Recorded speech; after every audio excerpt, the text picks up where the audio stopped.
Hai, halo, assalamualaikum warahmatullahi wabarakatuh. Selamat pagi, sahabat pembelajar dimanapun Anda berada. Juga selamat pagi para Facebooker semua. Alhamdulillah kita pagi ini berjumpa kembali di hari Sabtu 27 Agustus 2016. Ya, bagi yang sedang liburan, saya ucapkan selamat berlibur. Dan bagi yang menikmati akhir pekan, selamat menikmati akhir pekan. Dan yang masih hari ini bertugas dan bekerja, selamat bertugas sambil santai. Kita bicara-bicara dikit mengenai dagelan kehidupan dan juga terkait dengan hipnosis ya. Saat ini lagi ngetren di sosial media, juga lagi viral mengenai mukidi ya. Saya semalam ngeliat di beranda itu ada mukidi itu apa mukidi. Jadi kemudian saya cari mukidi, oh ternyata ini tuh dagelan-dagelan humor ala mukidi ya, sekarang jadi viral ya. Mukidi kalau saya balikkan komedi ya, memang inilah komedi kehidupan. Sama dengan hipnosis juga komedi kehidupan ya. Ada banyak simpang siur dan kerancuan di bidang hipnosis yang terkadang membuat saya itu tertawa, lucu, kayak dagelan ya. Kayak mukidi lah ya, kayak mukidi. Kayak dagelan. Kan semalam saya sudah janji kemarin ya bahwa kita akan bicara mengenai hipnosis. Jika seandainya Anda tahu bahwa Anda sedang dihipnosis, jika seandainya Anda tahu dan merasa bahwa ini sedang dihipnosis oleh seseorang, apa yang Anda rasakan? Ya kan itu kan kemarin pertanyaannya, apakah Anda merasa suka, senang, marah atau benci atau malu dan sebagainya. Karena ya ini mukidi hipnosis di sini. Jadi mukidi komedi kehidupan yang dalam dunia hipnosis seperti ini. Terkadang ketika kita kita menyampaikan berita ke orang lain atau berkata ke orang bahwa kita pernah mengalami dihipnotis, kita kena hipnotis, itu kadang-kadang saya lihat itu masih banyak orang yang ketika menceritakan pengalaman dihipnotis itu merasa malu. Seolah kalau sudah dihipnotis atau kena hipnotis itu sebuah pengalaman yang memalukan, sebuah pengalaman yang membuat kita seolah menjadi bodoh dan sebagainya itu loh. Ya, ini kadang-kadang yang saya merasa apa yang salah itu ya dengan hipnotis, apa yang salah dengan hipnotis. Tapi ketika mereka bercerita mengenai pengalaman dihipnotis seolah itu adalah pengalaman yang memalukan. Dan anehnya yang merasa begini ini tidak hanya orang awam yang tidak mengerti hipnosis itu loh. Mukidinya itu di sini. Tidak hanya orang awam yang tidak mengerti hipnosis, bahkan praktisi hipnosis baik yang level certified hipnosis maupun certified hipnoterapi CHT maupun yang sudah trainer itu kalau dihipnosis itu merasa malu. Wah, saya kok dihipnosis, saya trainer kok bisa dihipnotis gitu kan ya. Itu lucunya, terkadang membuat saya merasa aneh ya. What's wrong with hypnosis itu loh ya. Kenapa malu kalau dihipnosis gitu kan.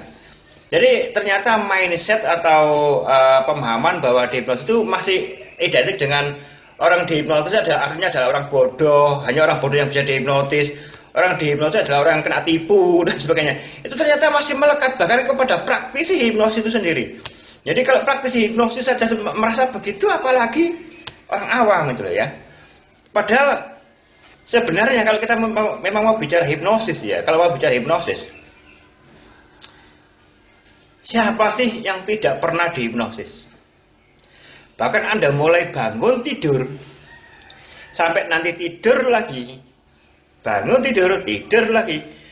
Kita dalam masa seperti itu kita mengalami yang namanya dihipnosis itu berkali-kali.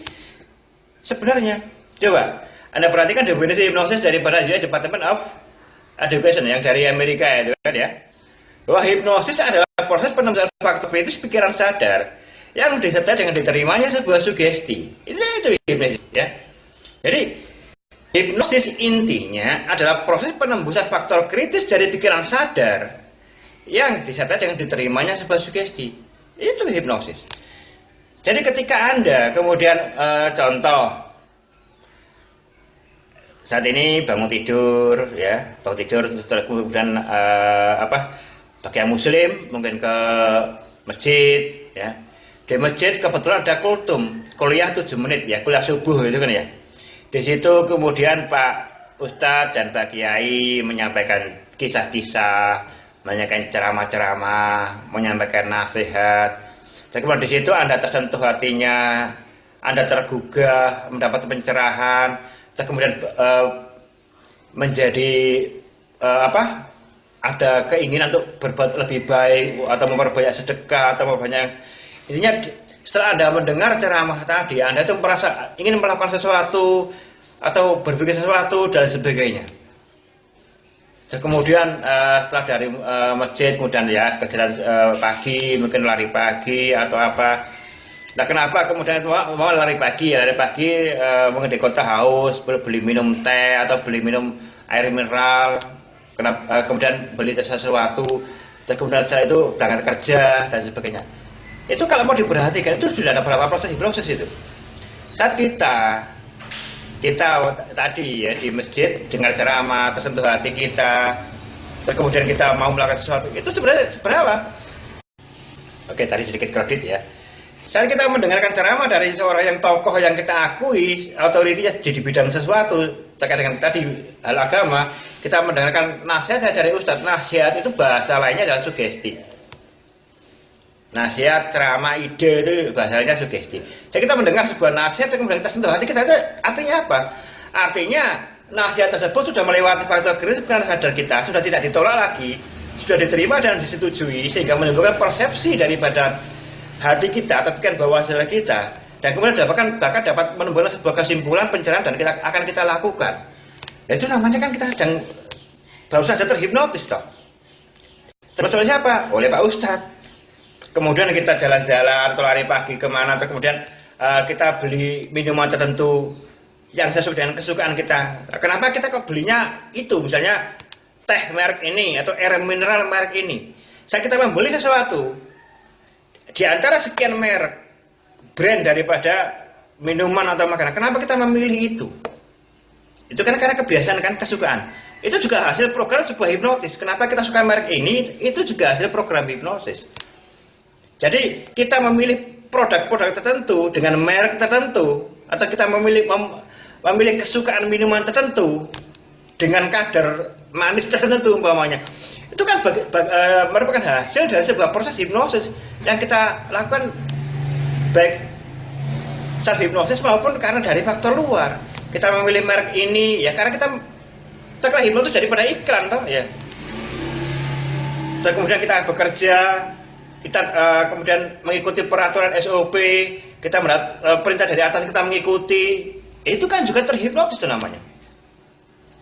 Jadi silakan sebutkan ketika Anda berhubungan dengan orang lain, di saat Anda mematuhi dengan suka hati ataupun terpaksa ya perintah seseorang ya, orang lain, ketika Anda mengikuti atau menerima pengaruh dari luar dan begitu Anda punya persepsi, itu artinya Anda sudah mengalami kondisi terhipnotis.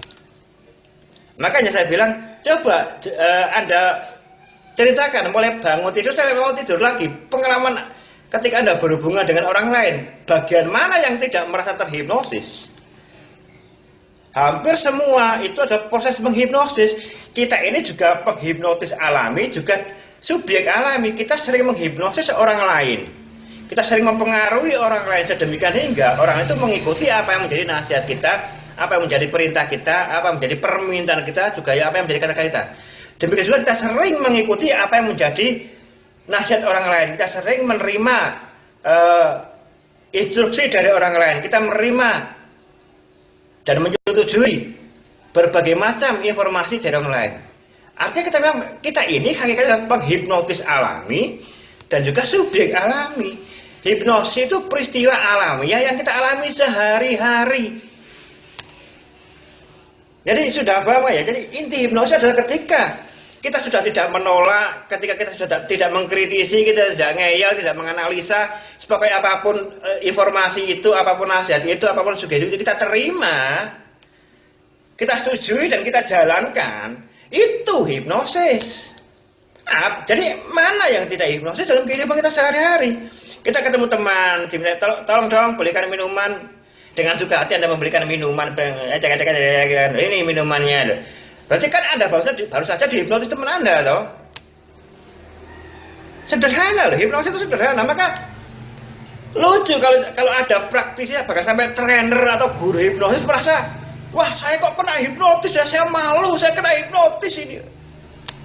Lalu hipnosis itu peristiwa alami sehari-hari, malu apanya?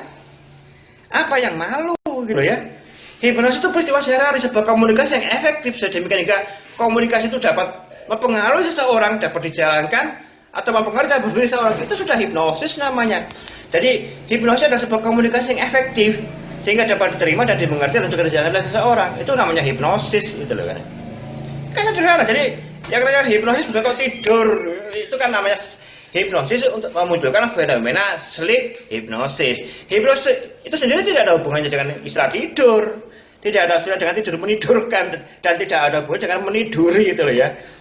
Hipnosis adalah peristiwa alamiah yang sehari-hari terjadi pada kita. Maka saya bilang kan mukidi ya. Soal hipnosis itu mukidi banget, dagelan kehidupan. Hipnosis itu sudah sehari-hari kita jalani, kok malah merasa wah aku nggak pernah dihipnotis, aku ini sakti, orang kena dihipnotis lagi kebal, aku sakti, aku duwe tenaga dalam, aku duwe iki, duwe iku, ya, duwe jimat iki, duwe jimat iku. Wah aku apal kitab, orang mau dihipnotis, mau hadisku apal, dalilku apal. Wah hipnotis itu haram. Wah ya itu orang nggak ngerti hipnosis ya begitu itu ya. Ya, aku orang mau dihipnotis, kalau saya dihipnotis bacakan ayat kursi. Saya tanda membaca ayat kursi dan tahu bahwa ayat kursi itu bermanfaat itu dari mana informasinya? Dari Pak Kiai, dari Pak Ustadz toh, dari Pak Guru toh. Nah, berarti Anda menerima sugesti bahwa hipnotis, bahwa dengan membaca ayat kursi ya, akan memunculkan ini. Nah, berarti Anda sedang menjalankan program hipnosis dari orang lain toh. Lah gitu loh. Ya mukidi banget itu loh ya, komedi kehidupan, dagelan kehidupan ya hipnosis ini itu loh. Banyak orang yang sudah kesehariannya tuh mengalami apa itu namanya hipnosis, melakukan hipnosis, bahkan dihipnosis, tapi nggak merasa bahwa itu hipnosis. Ya itulah hipnosis itu loh ya. Jadi kita harus sadar dan menyadari bahwa hipnosis itu bagian alamiah daripada kehidupan kita. Saat kita melihat televisi, kita menangis, ya terharu, itu kan mukidi itu kan ya. Wong kotak begitu kok ditangisi lo ngapain? Iya kan? Iya kan mukidi, tapi karena kita sudah terlalu biarin. Zaman sekarang kan zaman istilah orang zaman dulu kan orang zaman sekarang zaman edan. Betul. Zaman sekarang orang zaman edan. Dulu zaman dulu ya. Kurang lebih tahun 2004 sebelumnya lah. Anda kalau ketemu orang di jalan, Anda ketemu orang di jalan begini ya, terus ngomong sendiri, halo. Anda pasti ngomong itu orang gila lah.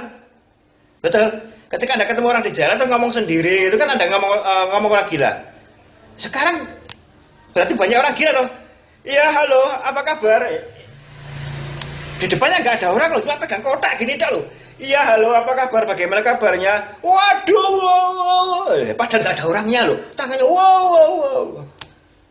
Itu kan terhipnotis oleh suasana itu tuh.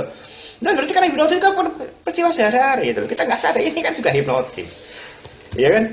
Jadi di mananya yang Anda merasa tidak pernah dihipnosis? Dan di mananya Anda merasa malu dihipnosis? Kalau hipnosis bagian dari kehidupan kita sehari-hari, bagian kehidupan kita yang alamiah, Anda sedang pada menghipnosis orang lain, mempengaruhi orang lain, dan kita juga sering dipengaruhi orang lain. Nah, itu dulu yang harus kita pahami, bahwa hipnosis adalah fenomena alamiah yang setiap hari kita jalani. Hipnosis adalah fenomena alamiah. Apakah proses ini membawa kita kepada kebaikan atau tidak? Nah, itu yang terpenting, ya. Jadi setelah Anda menyadari bahwa hipnosis itu adalah bagian dari kehidupan alamiah kita, kehidupan dari keseharian kita, yang terpenting selanjutnya adalah apakah proses ini membawa kita pada kebaikan ataukah tidak, menguntungkan kita ataukah tidak. Nah, itu yang terpenting. Jadi setelah Anda sadar hipnosis, Anda akan menumbuhkan yang namanya kemampuan untuk memilah dan memilih saat mana Anda mengikuti dan saat mana Anda menolak, itu loh. Karena memang hipnosis adalah atas persetujuan kita, ya, atas persetujuan kita mengikuti, menyetujui, itu loh. Jadi setelah Anda paham bahwa hipnosis adalah bagian daripada kehidupan sehari-hari, kita boleh bangun tidur sampai tidur lagi, ya, itu sudah adalah mengalami berbagai macam fenomena hipnosis. Setelah kita sadar bahwa hipnosis adalah bagian daripada kehidupan, yang terpenting adalah apakah dengan memahami ini maka kita terlarut, terseret arus sehingga dihipnosis orang tanpa kita sadari dan akhirnya merugikan kita, Atau kita mengendalikan diri sehingga kita hanya mau menerima, bisa memilah dan memilih, serta menerima, serta menyetujui mana yang baik dan mana yang tidak bagi kita. Itu yang terpenting, ya. Jadi setelah paham mengenai hipnosis, kita bisa memilah dan memilih. Jadi kalau kita dihipnotis nggak masalah, saya dihipnotis ya saya seneng aja, saya dihipnotis. Selama itu baik bagi saya, menguntungkan bagi saya, membaikkan diri saya dan kehidupan saya, why not? Kenapa kita tolak? Gitu ya, selama itu baik dan membaikkan. Jadi kalau istilahnya kena hipnotis ya biasa-biasa aja. Kalau itu memang baik, kenapa tidak? Kita memilih dalam pemilihan pemilu, kita memilih tokoh A, tokoh B itu karena apa? Kita kenal aja enggak? Ya karena ada proses hipnosis di situ. Kita memilih A, kita memilih B, kita memilih C itu karena apa? Ya karena kita menerima sugestinya, menyetujuinya dan kita mengikuti. Iya kan? Nah selama itu baik bagi kita dan membaikkan kita, why not? Kita ini kan memang subjek hipnosis alamiah. Kita juga penghipnosis alamiah. Jadi masalah hipnosis ini adalah proses komunikasi biasa yang sudah terjadi sehari-hari. Cuma kalau dalam keperluan tertentu ya memang diformalkan di klinik. Itu kan memang ada yang mau di-outcome yang dituju.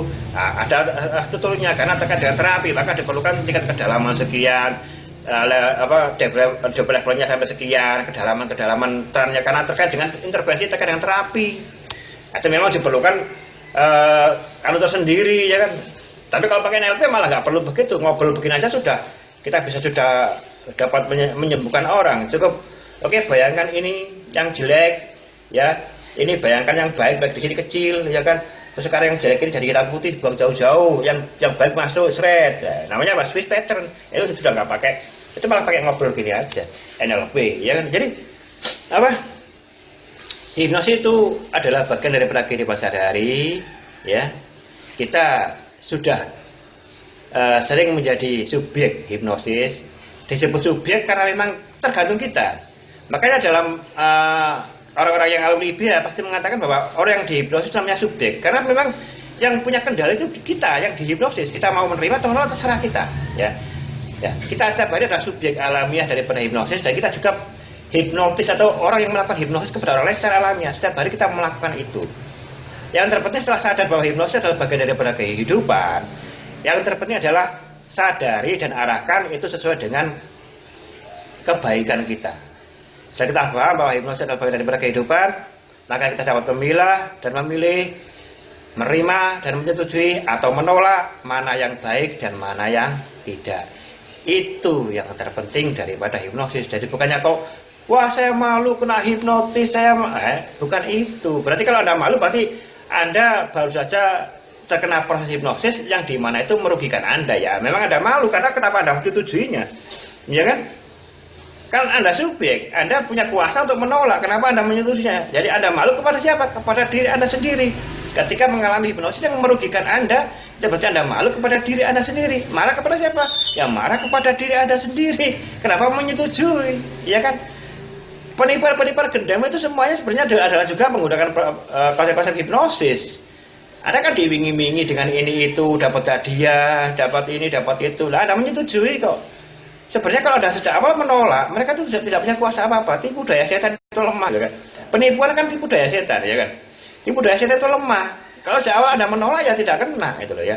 Kalau sejak awal Anda menolak nggak kena. Jadi Anda itu subjek, Anda punya kuasa untuk menerima dan menolak. Itu yang Anda sadari bahwa hipnosis adalah kehidupan dan kita punya kuasa untuk menerima atau menolak. Anda penentunya, Anda sang aktor, Anda lah pelakonnya. Jangan sampai kayak jadi muki di itu ya, kayak dagelan-dagelan itu kan. Salah persepsi dengan hipnosis kok terus. Hipnosis ada jinnya, jin mbahmu apa piye? Ya kan kok dikit-dikit kok jin dan jin kok sebegitunya mengimankan jin gitu ya. Nggak ngerti hipnosis seperti itu. Oke, itu sekian sapaan pagi ini. Mudah-mudahan apa yang saya sampaikan ini ada manfaatnya baik bagi diri saya sendiri maupun sahabat semua. Saya ucapkan selamat beraktivitas. Semoga hari ini kita semakin bahagia, semakin sehat dan juga semakin berlimpah rezeki. Oke, sekian dulu dari saya. Terima kasih telah hadir dalam sesi ini. Banyak teman-teman yang sudah hadir. Terima kasih atas kehadirannya. Dan bagi yang melihat video replaynya juga terima kasih telah meluangkan waktu untuk melihat videonya. Sekian dulu dari saya. Terima kasih. Assalamualaikum warahmatullahi wabarakatuh. Allahumma sholli ala sayyidina Muhammad.